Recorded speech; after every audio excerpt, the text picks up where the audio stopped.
Hey everybody, it's Eric alongside Rod here once again with our friend, the great Jay Bilas. He practices law in North Carolina, but you're more likely to see him on TV providing analysis and color commentary for college basketball.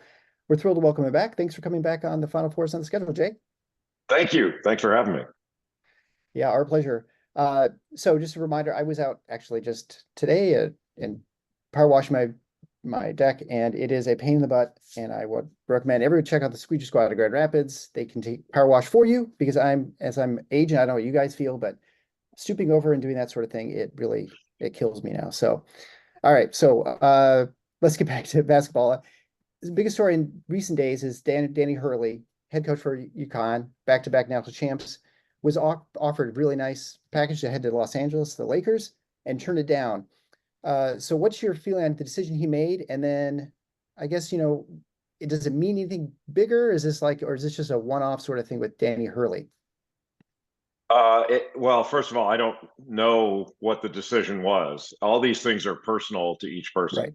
Right. So whether he wanted to be an NBA coach or the Lakers weren't the right opportunity in the NBA, or he prefers UConn or prefers college basketball to the NBA, I don't know. That's a personal thing. This is a public matter. So I thought it was interesting that so many people were saying, kind of this is a reflection of college basketball and all that stuff. I don't think that's true at all. We've seen coaches, Tom Izzo at Michigan State, for example. Yes. Most coaches, when they get offers, they don't make them public. They're just not public issues. This is a public issue. And some of them have been public, but most of them are behind the scenes. So you see these decisions quite often, or they occur quite often. But when you see them, all of a sudden it was on this back and forth for the last several days, and news and speculation, all that stuff. And I wasn't involved in that and chose not to be involved in it because, call me when a decision's made and we'll talk about it. And, people are saying, well, what does this mean now? Well, it means the same thing as if you never got an offer in the first place. I mean, he never went anywhere. So what do you mean? What does it mean? It means the same thing. So, Danny, it's not surprising that Danny Hurley is in demand. That's what being great at your job does. And if I'm an athletic director or president, my goal is to have to beat suitors off with a stick after every season. That's my goal. You want your people to be in demand because that means they're good and that means they're doing well. So to me, it's not particularly surprising. It's just a little surprising with such a public issue.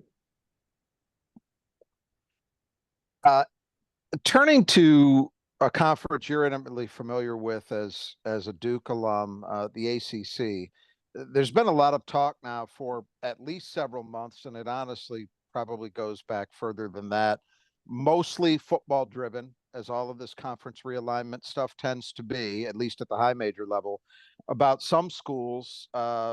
Seems to be most prominently Florida State and Clemson, but we've seen on occasion other schools like Carolina involved as well.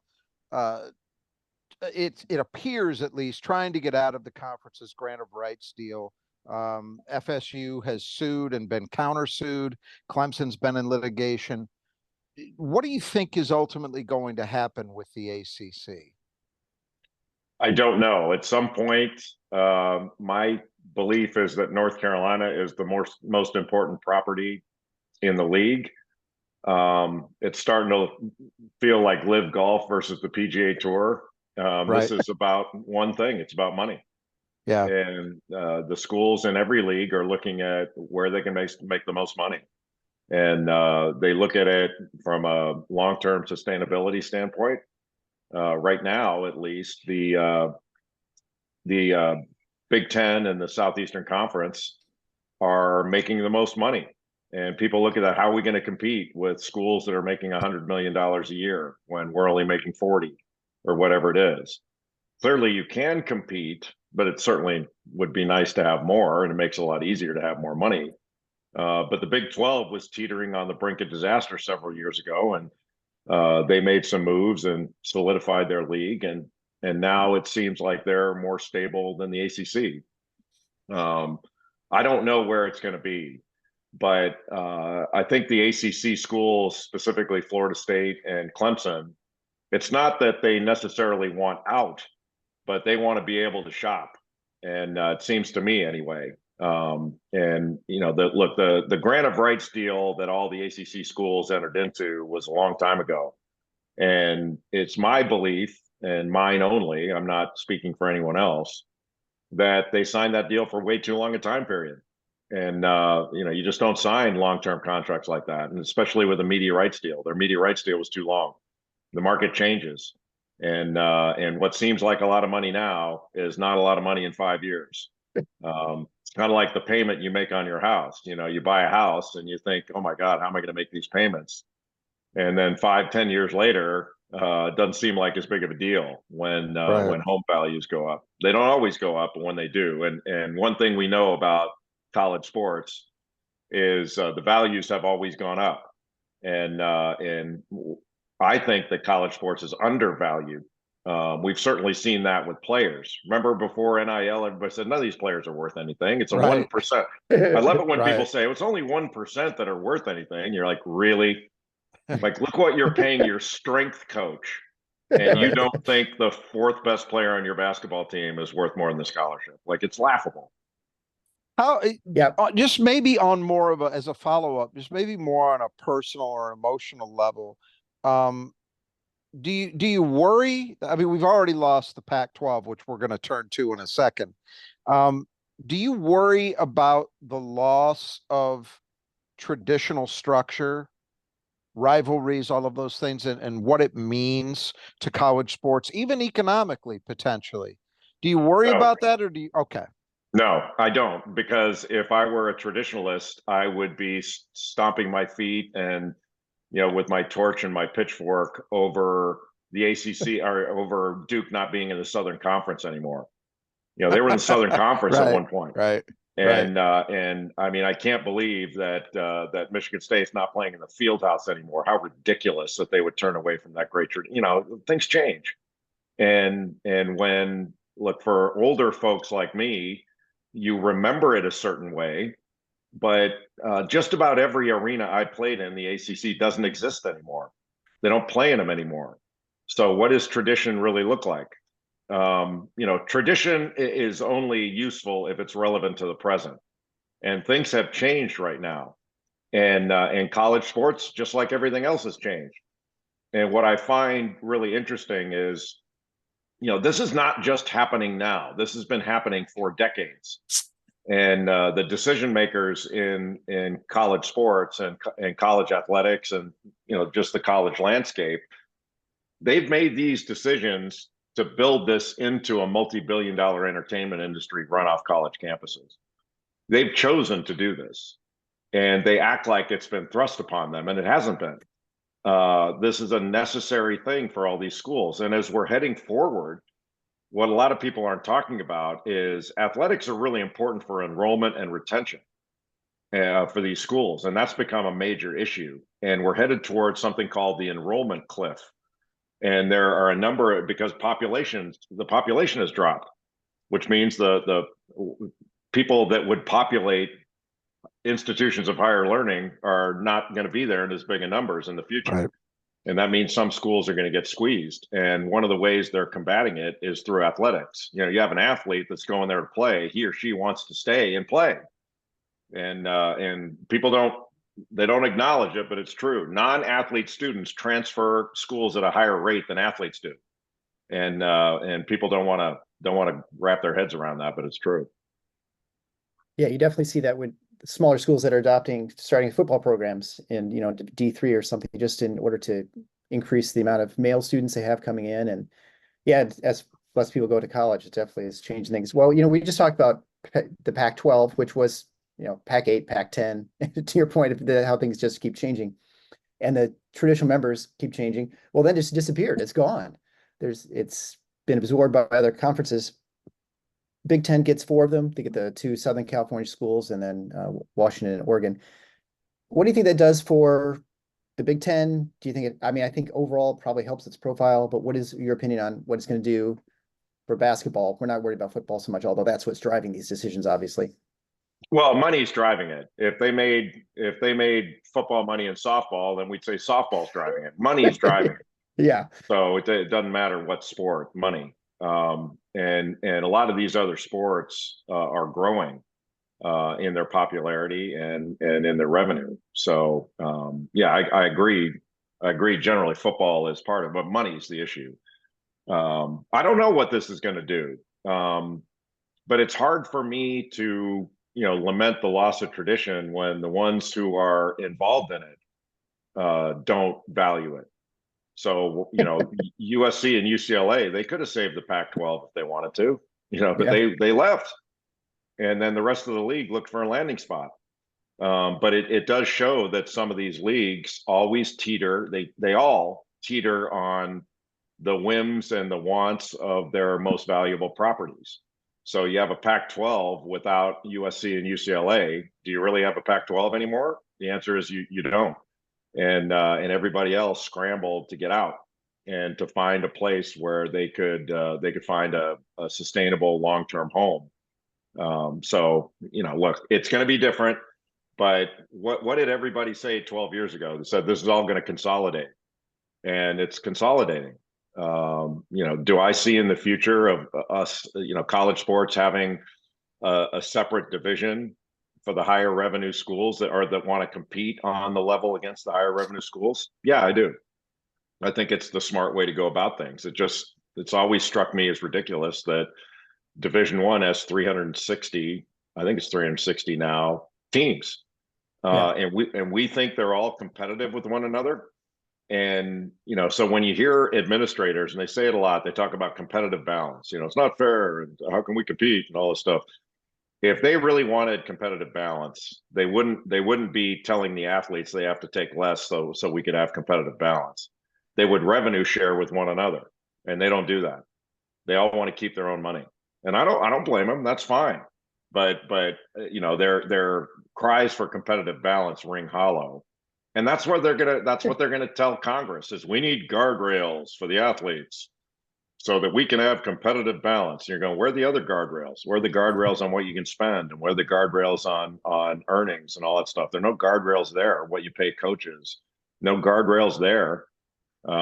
So that'd be my first question is where's the cap on anyone else other than an athlete? Because right now, or we've never had a cap in any way except on an athlete, and now they're just looking for a higher cap. Now we'll put forth this higher illegal wage cap on athletes, and they hope it gets blessed as law.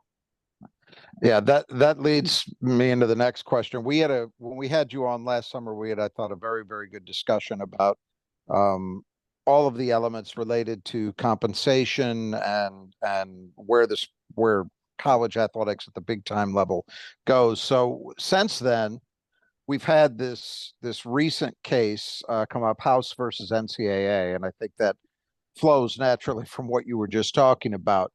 It seems to be trumpeted in some quarters as at least the beginning of the solution to these problems. I have my doubts about that. I'm curious as to how you see House. First of all, if you think that the court is likely to actually approve the proposed settlement, which I think is at least for the moment up in the air. And then if it does approve it, does that actually begin to solve some or most of the issues that you were just alluding to, or do we have much more tumult in the future around this until we actually get to a solution? The solution is easy. If you want a solution, which the NCAA clearly does not want, right? If you want a solution, all the NCAA has to do is say no more restrictions on paying athletes. Each institution and or each conference has to make its own decision on whether it wants to pay athletes and how much, just as you make your own individual decisions on whether you want to have a hospital or whether you want to pay your coach $9 million a year, things like that, whether you want to build a stadium. There are no guardrails in any of that, and no restrictions. Everybody, it's a marketplace, and everybody makes their own market-based decision. That would end all this. They wouldn't have to ask Congress for an antitrust exemption if they just said, everybody pursue this business the way you choose. If you want to pay each athlete $1 million a year, go ahead. If you want to pay nothing and say we'll offer scholarship and that's nothing more and nothing more, go ahead and see how you do in the marketplace. That's fine, but they don't want to do that. And it's pretty clear. I think Charlie Baker, the new NCAA president, actually said this this week. What the NCAA is trying to do is take this settlement in the House case, which includes a few other antitrust cases, but take the settlement, if it is approved by the court, take it to Congress and say, here's the framework. Right. A federal judge has approved this. Therefore, you should give us this as law so that we don't have to face antitrust suits in the future. And that's what they want. I think whether it's approved, to your earlier question, is probably going to be based upon the objections, if any, that there are. If it were me, I would ask the court a simple question. I would ask, where are the other caps? Where are there other wage caps that are going to be included in the future? If there are, let's hear them, because there are no caps on compensation for coaches, for administrators, nothing. They could agree to that if they wanted to, but they're not. They're just saying, the most valuable asset to winning are the athletes. So we need to cap their compensation for our benefit, but we're not going to cap our own. That strikes me as being absurdly unfair and wrong. Yeah. And again, it's just trading one illegal wage cap for another, where the NCAA is going to say, look, we know this is illegal, but please, Congress, make it legal so that we can stop all these lawsuits. It's like somebody speeding on the highway says, no, we don't want to take our foot off the gas, but we'll slow down a little bit. So allow us to go 15 miles over the speed limit instead of 25. And that way we won't get tickets anymore. Instead of saying, no, drive the speed limit. That's really what they're asking. Yeah. I don't know how you feel. To me, this idea of there being any appetite in Congress for an antitrust exemption to be granted, which, if I recall correctly, the only athletic endeavor that has one is Major League Baseball. It just seems very unlikely to me that there's any. I don't sense that there's any strong feeling out there among Congress people to do this. And the way you framed it, I think, does kind of highlight the absurdity in all of it. So it just has seemed to me that this is unlikely to be the stopping point, even if it gets approved. Because as I understand it too, there's also still potentially vulnerability unless they get the antitrust exemption on antitrust fronts. Even if House gets approved, they're not done with that issue. And then you also have the looming specter of Title IX in all of this as well. Yeah, I don't know that Title IX is as big of an issue as the schools make it out to be. They can navigate Title IX. They do it with everything else. How they can't do it with athletes strikes me as a bit of an absurd notion. But, look, I mean, I hate to tell everybody this, but you have to comply with federal law. You have to do it. Right. I have to do it. And the schools have to do it. I'm sorry, and it's funny how when you run a multi-billion-dollar enterprise, that people want to be compensated fairly. There aren't all these lawsuits in Division II and Division III. And if the NCAA wanted to run things like that on all their divisions, they could go ahead. But they want to make it seem like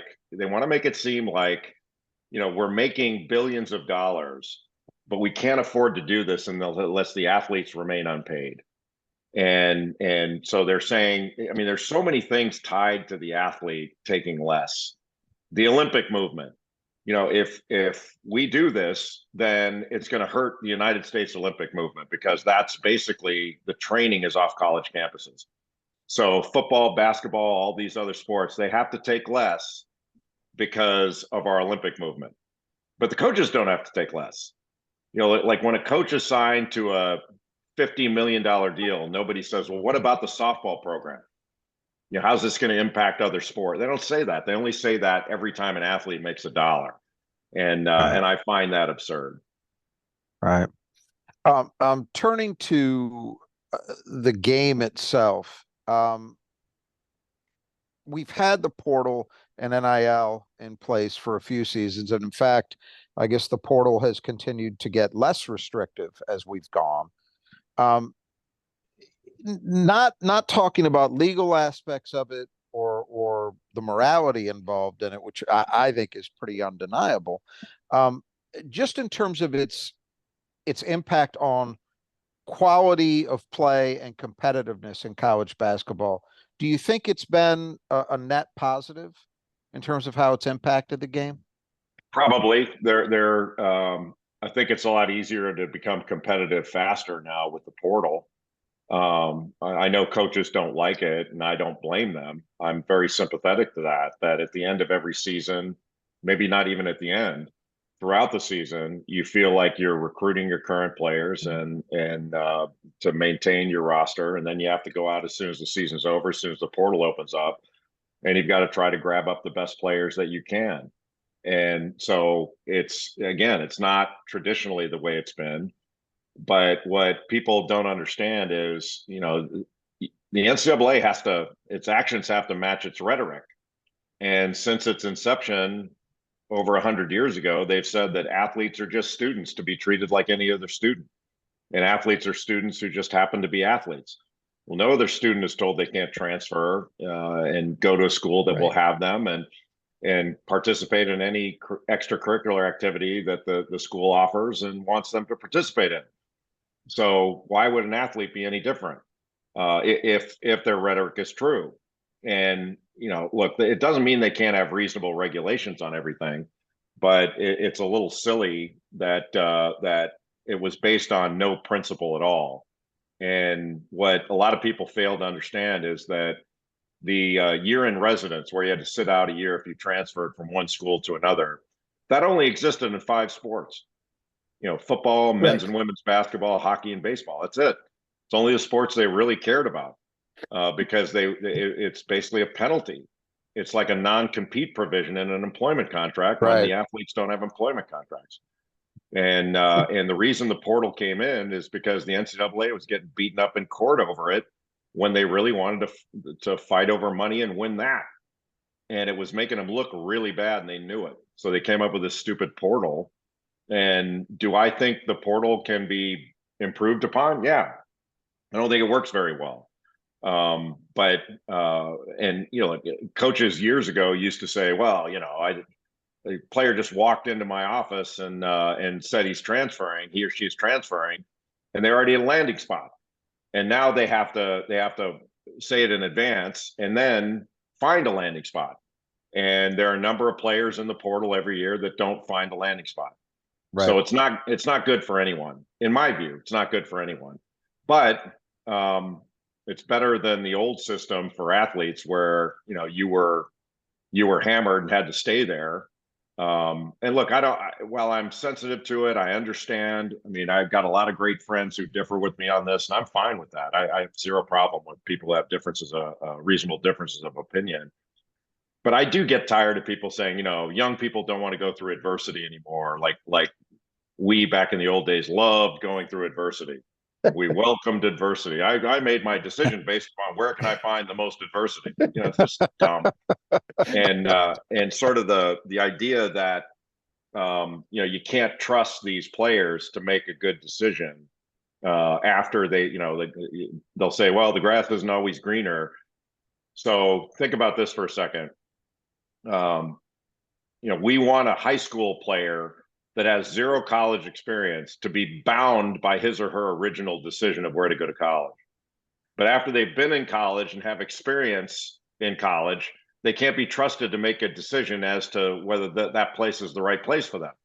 That makes no sense at all. Makes no sense at all. And there are mistakes made. I get it. And I get it that coaches don't like when they're recruiting a player that one of the first questions, if not the first question, is how much can I make? I hate to break this to them, but when I go for a job, when I've been in the business world, I want to know how much I'm going to make. And I don't think that's an unreasonable question. It's just one variable of many. But the truth is, when the one and done stuff came in, and athletes could leave early to go to the the NBA in basketball. Coaches didn't like it when they'd walk into somebody's home for a visit and they asked, how quickly can I get to the NBA? Rather than what are the academic offerings, stuff like that. They don't like it. It's new. I get it. And I'm very sympathetic to it. But I'm more sympathetic to the athletes and the choices that they have. Sure. I thought when you got recruited to ESPN, they just were offering you free suits. I didn't realize there was any compensation. Wouldn't that be nice? They actually don't. I've never been offered clothing to go on the air. Yes. There's no wardrobe allowance. Huh? They expect, they expect you. They give you money, expect you to buy your own stuff. Can you believe that? How unreasonable is that? But just turning back to this for just a second, though, there's also this element which you talk about all the things the coaches don't like.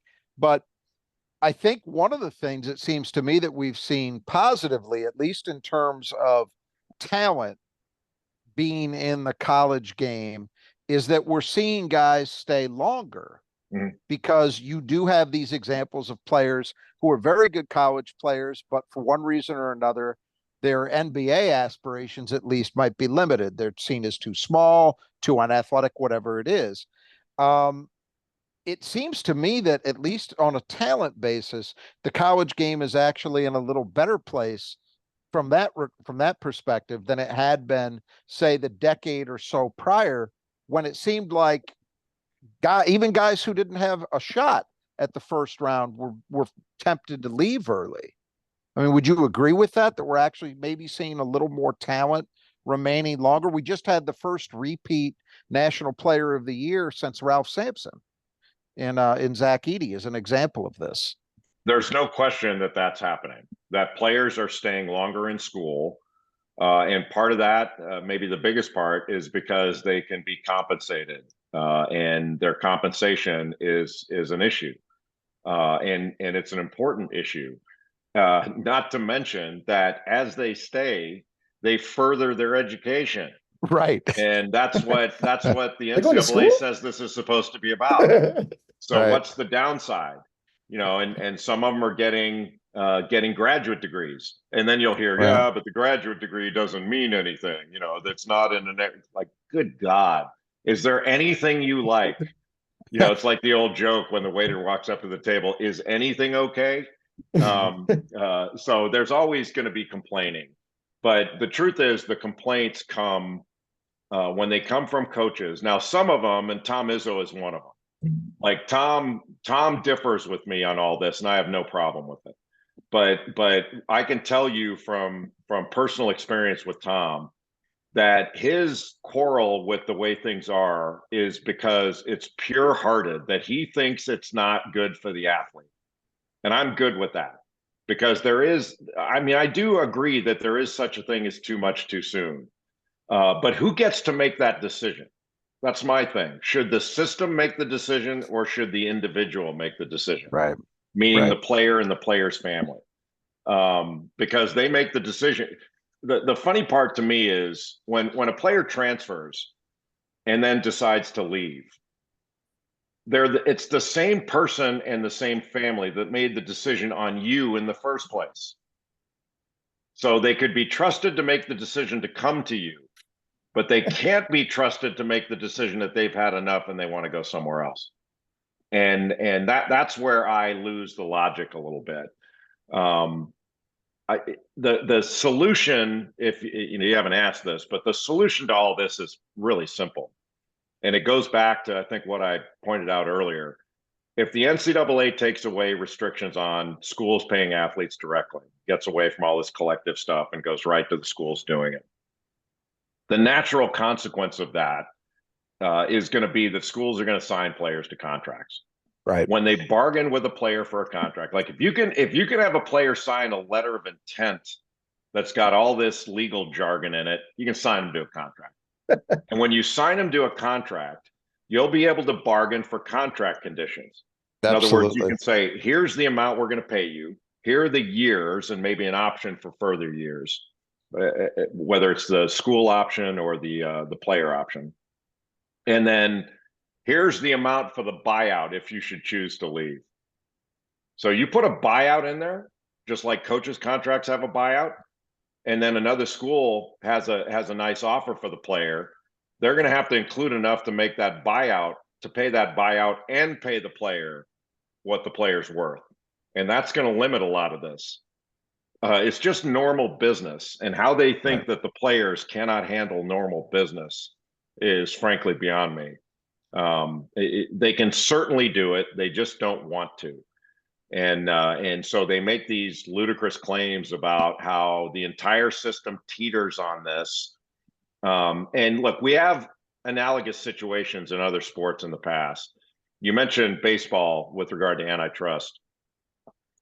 Decades ago, baseball had something called the reserve clause, where players were bound to their teams. And after Curt Flood went through his case, people forget that Curt Flood lost that case. But free agency came in to baseball, around 1975 or something, when I was in grade school. And everybody said, there were not everybody, there's so many people that said, this is the end of baseball as we know it. Free agency is going to ruin everything. People are going to stop watching because players are going to be jumping from team to team. And baseball's not only increased in value, but it's increased in interest. In the Olympics, years ago, they had the amateurism rule in the Olympics. And in the 1970s, amateurism was taken out of the Olympic charter and the IOC charter. And people said, well, that's the end of the Olympics as we know it. Nobody's going to be interested to watch professionals compete in the Olympics for their countries. The Olympics are more popular than ever and bigger than ever. Nobody cares about this stuff. And the truth is, nobody cares whether the college athletes get paid, because ratings have gone through the roof. You think anybody cared whether Caitlin Clark did a Gatorade commercial while she was at Iowa? They didn't care. I mean, she was the most popular women's player ever. And women's basketball is going through the roof right now. And rightfully so. It's a wonderful product. But nobody turned away from college football when players started getting paid. Reggie Bush was treated like he sold state secrets to a foreign government. And now it's wide open and not wide open, but it's more open, and nobody cares. So why we keep wringing our hands over this and making this the lead story all the time, when the story should be the action on the field or the court, is beyond me. Because none of these coaches, and again, I love them all, and I don't say this to denigrate anyone, but since I was in school in the mid 80s, coaches' compensation has gone through the roof. I mean, I think Coach K, when I was playing for him, made about $100,000 a year. In his last years at Duke, he was making about $12 million, and rightfully so. He's worth it, probably worth more. But nobody complained about that. None of the coaches said, hey, this is wrong. We shouldn't be making this kind of money. And nobody turned it down either. And because they shouldn't, but they shouldn't expect the players to expect less or turn it down either. Well, I want to be respectful of your time. And so we'll just finish up with the last question. A last reminder, too, for listeners of the show. If you need gutter work done in Michigan, it rains all the time. If you need them replaced, repaired, or cleaned out, maybe those leaf guards on so you don't have to get up on the ladder. I know Jay's been on the ladder before, right, for cutting down some nets. But this is cleaning out your gutters, not nearly as glamorous. So check out the Brothers Just Do Gutters. You can find all that on our support page at the Final Force on theschedule.com/support. Also, the Christian Brothers Automotive, if you want a good deal on auto oil change, $40 off if you head on over to one of their outlets in Grand Rapids area. And finally, Nudge Printing for all your Spartan apparel, official vintage and current logos and stuff for Michigan State apparel. So check out Nudge Printing at nudgeprinting.com. All right. So and by the way, I don't mean to interrupt, but I guess I do mean to interrupt, but I'm sorry to interrupt. I don't mean to interrupt, and I just interrupted. The retro apparel, that is I actually have a fair amount of Michigan State gear from over the years. And my favorite stuff is the stuff that has made a comeback of the older Spartan logo. The Gruff Sparty. Mm-hmm. I love that. And the basketball program was using the Gruff Sparty with a basketball thing. And I still have letters from Judd Heathcote back in the day where they used that. And I'm so glad that stuff's making a comeback. Yeah, well, you can go to Nudge Printing at nudgeprinting.com. And since you're also a listener, not only you can get 20% off, you type in Final Four, and they've got all the Gruff Sparty, like the one dunking the basketball, which I think is probably the one that was on the letter that you got from Judd, is my guess. I think it was one dribbling a basketball, but it was on his Yep, stationary. that one's, I think they've got that one too. They've got they've Yeah. got a lot of those. It's really I pretty cool. prefer the They got one of the 100% sweatshirts. discount. The 100% discount is my favorite, but I'll take 20. You know, I'll have to look at our contract and see what we have in there, but I don't think we agree. So final question, we got to talk about Michigan State a little bit. You know, Michigan State highly rated last year preseason. And we talked about it. We had very high expectations for the team, generally based on expecting great guard play. And aside from Tyson Walker, really didn't see that from AJ Hoggard or Jade Akins last year. It was not the elevation of their game that we thought, and that we thought that's what really limited their season. What's your take on that? Do you think that's a pretty reasonable assessment of why they didn't perform as well as people had expected? And then what do you sort of see going forward now with Jeremy Fears taking the keys for the team? Well, Jeremy Fears not being available last year because of Yeah, that right. horrible thing that happened was a factor, certainly, in Michigan State not being quite as powerful as we all expected or hoped. And I think that's a fair assessment and criticism that the guards didn't perform at as high a level as Tom Izzo would have liked or maybe expected. But I think it's related to the fact that the big guys didn't perform as well Sure. as they expected, and there wasn't the jump at the 5 position. They didn't have consistent production and minutes. They didn't know what they were going to get.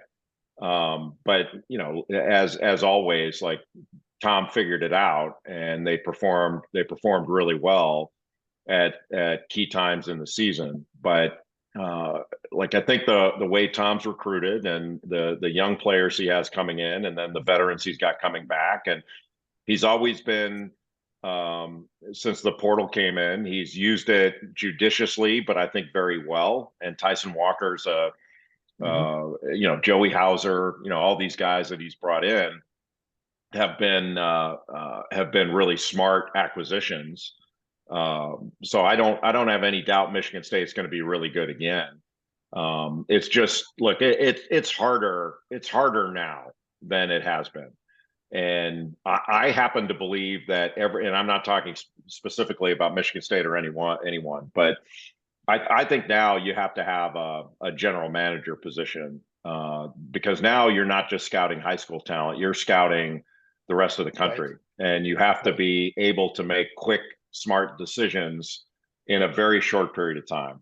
And you're not going to be able to spend a lot of time. You know, a lot of coaches, or some coaches, I should say, they wind up going to players that they recruited in the past that get in the portal, that they have knowledge of or have played against, and they have relationships where they can make those quick decisions. But you know, having somebody that is well versed in that area in a quote unquote general manager type position, I think is going to be really important. You know, the hiring for you know, your basketball office over the years, we've seen a lot of people hire from the NBA and bringing NBA people down, if you will, to the college level.